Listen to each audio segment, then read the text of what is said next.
हमारे पास ड्रग है उसका नाम है फेनिटॉइन।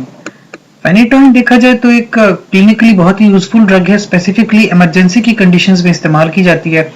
और इस तरह की इमरजेंसी कंडीशंस जहाँ पे लोगों को अक्सर दौरे पड़ जाते हैं या जिनको है कन्वर्जन्स हो जाती हैं, यानी उनके जो मसल्स हैं वो इंतहाई ज्यादा कॉन्ट्रैक्शन और रिलैक्सेशन ऑटोमेटिकली कर रहे होते हैं, इस तरह की कंडीशंस में जो हमारे पास फेनिटॉइन है बहुत ही यूजफुल ड्रग है। अगर इसकी बात करें डोजेज फॉर्म्स और स्ट्रेंथ की, तो हमारे पास मुख्तलिफ डोजेज फॉर्म में अवेलेबल है, जैसे कि कैप्सूल्स हैं जो इमीडिएट रिलीज में 30 mg 100 mg की कैप्सूल्स हैं। इसके अलावा एक्सटेंडेड रिलीज में भी है जो ज्यादा देर तक असर करती हैं, 100 mg 200 mg 300 mg तक की इसकी कैप्सूल्स अवेलेबल है। टैबलेट देखा जाए तो च्यूएबल टैबलेट आती है 50 mg की। ओरल सस्पेंशन भी अवेलेबल है 125 mg पर 5 ml में, और इंजेक्टेबल सोल्यूशन भी अवेलेबल है 50 mg पर ml में, इंजेक्टेबल फॉर्म में भी अवेलेबल होती है। तो फेनिटॉइन जो बहुत ही क्लिनिकली यूजफुल ड्रग है और इसकी बहुत डिफरेंट डोजेज फॉर्म्स हमारे पास क्लिनिकली अवेलेबल होती हैं। मेन चीज ये है कि इसके क्लिनिकल यूजेज या इंडिकेशंस को हम थोड़ा समझें कि जनरली देखा जाए तो ये सीजर्स के लिए इस्तेमाल होती है। सीजर मिर्गी होती है। अब मिर्गी में हमारे पास दो तरह की कंडीशंस हैं, एक को कहते हैं स्टेटस एपिलेप्टिकस और दूसरा कन्वर्जन्स।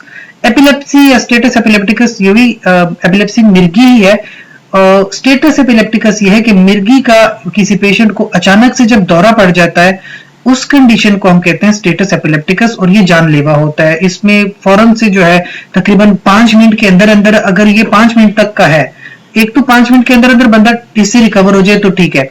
स्टेटस एपिलेप्टिकस के लिए लाजमी है कि मिर्गी का दौरा तकरीबन 5 मिनट तक कंटिन्यूस रहे, तो या 5 मिनट के अंदर 3-4 बार किसी को दौरा हो जाए मिर्गी का, तो इसको कहते हैं स्टेटस एपिलेप्टिकस। यहाँ पे हमारे पास ये ड्रग यूज होती है। इसकी लोडिंग डोज है 10 to 15 mg पर केजी या 15 से 20 mg पर केजी भी होती है, और 25 से 50 mg पर मिनट। ठीक है, डिफरेंट यहाँ पे हमारे पास है कि हम कंडीशन के मुताबिक हम लोडिंग डोज देते हैं ताकि स्टेटस एपिलेप्टिकस को रिलीव किया जाए। फिर अब after loading dose maintenance dose जो हमारे पास है 100 mg इंट्रावेनसली या पर ओरल भी देते हैं 6 to 8 आवर्स के लिए एज नीडेड। और इंट्रावेनसली जब भी देनी होती है तो एक बात का ख्याल रखा जाए कि स्लोली इंट्रावेनसली देनी होती है, 50 mg पर मिनट से नहीं बढ़ानी होती। यहाँ पे हमें थोड़ा सा इसके साथ कॉशियसली देखना होता है क्योंकि इसके एडवर्स इफेक्ट आ सकते हैं।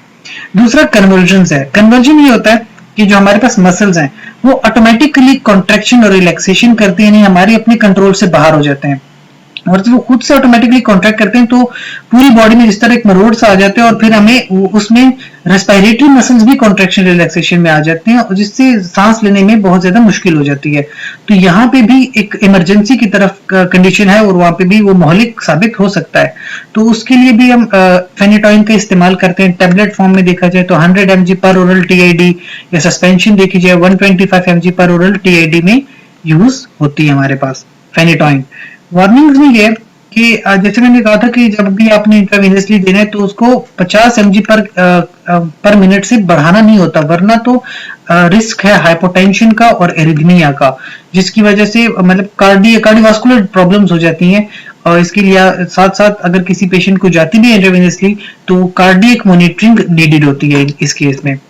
कॉन्ट्राइंडिकेशंस हैं जैसे कि वो हालात कंडीशंस के जिनमें बिल्कुल हमने फेनिटॉइन का इस्तेमाल नहीं करना। सबसे पहले तो हाइपर सेंसिटिविटी है, किसी पेशेंट को हाइपर सेंसिटिविटी हो ऐसे बंदे में फेनिटॉइन का इस्तेमाल नहीं होता। साइनस ब्रेडिकार्डिया यानी कि किसी बंदे का ऑलरेडी ब्रेडिकार्डिया हो, उसका हार्ट जो है वो कम काम करता हो यानी हार्ट बीट उसकी कम हो, ऐसे पेशेंट में, या जिसका SA ब्लॉक हो, साइनोट्रियल नोड जो है वो ब्लॉकेज हो, उसमें भी हमने फेनिटॉइन नहीं देनी होती।